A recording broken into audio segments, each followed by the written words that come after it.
Alright boys, welcome back. So Black Clover Mobile is changing and it's all starting with Valkyrie Noelle. She is now being confirmed to be the first anniversary character through the login, but also just this login screen looks insane. It's something that I hope they continue to do now because login screens are always nice. Login the game, you get hype about the new characters, new festival characters, and for the past year, especially on JP, it's just been the same like standard, you know, movie in the background, where this one, new artwork, the artwork is amazing. Now, despite being obviously Asta being red, you know, being green, which is obviously what color you are in game, you'd expect the actual Noelle to be blue, and we thought that too. But however, they dropped a new developer update, got over some new features plus some stuff that I kind of missed from last week, and they've now confirmed we're going to be getting more attributes in the game, and it's going to be harmony and chaos, which is the purple and yellow attribute colors, and they work a little bit differently than how you expect, right? I think in normal gacha games, and it was actually on the gacha Reddit, funny enough, because of how different it is.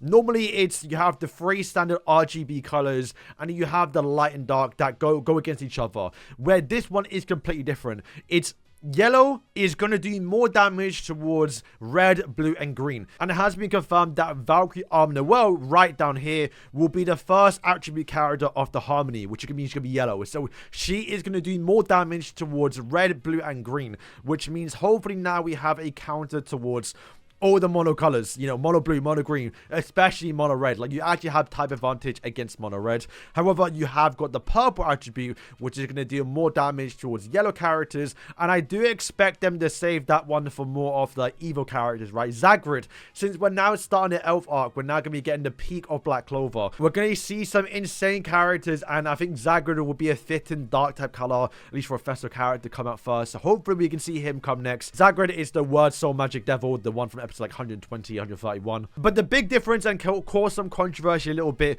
was the fact that if you are RGB, blue, red, or green, you actually do more damage towards the actual dark type characters. So while dark type characters are going to counter, you know, the yellows, which is countering the RGB is also countering the actual, you know, dark type, which, and once again, I'm all for. Don't really mind too much. It's, if they want to do that, they can do that. But boys, it's been no secret that Black Clover have been a bit lackluster lately, just entirely the whole year on JP, right? It started off good, but then they didn't really release any new content. You know, they've just been repeating stuff. They only added new characters, and the characters they've been adding have been like repeats, and it's not really been great. A little bit, they've been recycling. We've seen just now, they're kind of recycling characters from the beta. So it really felt like the game was, to be honest with you lot, going downhill. But hopefully with the fact that they changed the actual directives for the game, I know behind the scenes that Garena, you know, the devs are actually to get a bit more involved in the community. So it does like that actually starting to change things around here. And I do feel like the best time to do that is with the first anniversary character, but also with Valkyrie Noelle, because that is when people are going to get back into the game. If the game's actually improved, then people are going to come back to it and hopefully start to enjoy it a bit more. And boys, I mean, I always bring this up. Slime Isekai Memories. That was a game that fell off completely in the first month because there is all the hype characters, but then the game's actually turned out quite well. I still keep up to date with it. So, you know, games can turn around here, but not only that, we've gotten a lot of changes towards the game, and we're going to run through them here. So, you can read this yourself if you want to. Once again, we kind of just spoke about it. It's just the new color wheel, basically, but they're also changing some of the buffs in the game. So, current right now, you know, burn is pretty good because you can stack it up to 3 times, and that is essentially now what they're doing towards bleed, poison, and also electric shock, right? Basically, you can now actually stack these up towards, you know, 3 times. But also, they're now going to add an additional effect onto the character. So, as you can see before, they stack up to 1 time. They did obviously damage towards the actual maximum health, whatever it may be. But now, they can stack up to 3 times. But when you double stack or triple stack bleed, passively, no matter who it is, just as long as you just get 3 bleeds on, you are going to recovery block for 2 turns on the character with 3 actual bleeding, which is, yeah, that's something that you actually have to pay attention to now.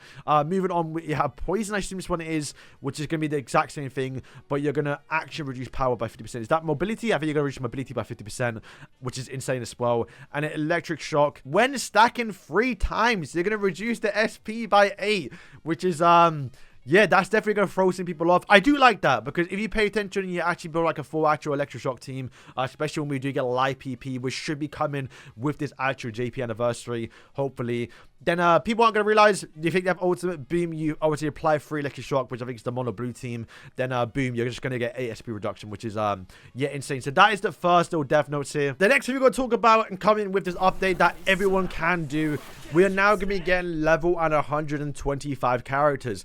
You can see it on screen now. This is a screenshot, and each level, each time you transcend a character's level, you're going to get some buffs. And you can see, I think, a little bit translated here, you're going to get some stats, you know, a bit more HP to make the character a bit better. But at 125, the final level where you can take your character to, you're actually going to get a new passive. So on screen now, you can see some buffs basically, which is nothing like crazy to make the characters good in PvP, which no one's expecting these characters to be good in PvP. But you can see right now, like, for example, you know, Veto, Jack, Noelle, Charlotte, you know, the red one, you know, Leopold, all the OG characters. If you take these characters to 100 level 25, then you're going to get basically 20% more Yule just by using the character passively in your team. Whether that be auto farming or you just simply skip it, you're going to have what, 20, 40, 60, 80% Yule increase?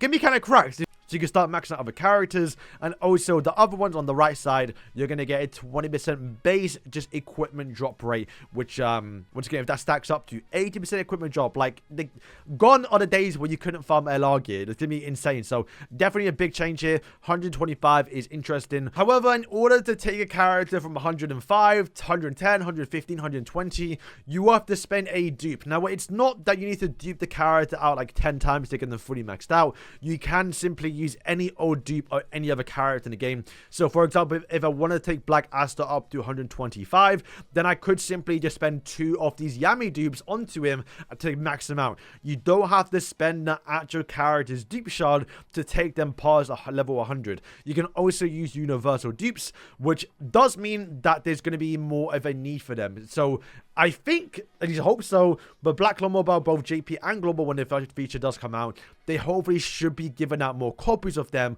or just giving more guarantee, you know, SSRs, just generally from like old characters, so you can start spending those dupes on leveling up your boxes, because it will take a lot, and I mean a lot of dupes if you want to use any character at least 100 to level 25. Also coming is going to be a new bounty game mode, which you can see right now on screen too, which looks a bit interesting. Not entirely too sure it's going to work. With the wait and see.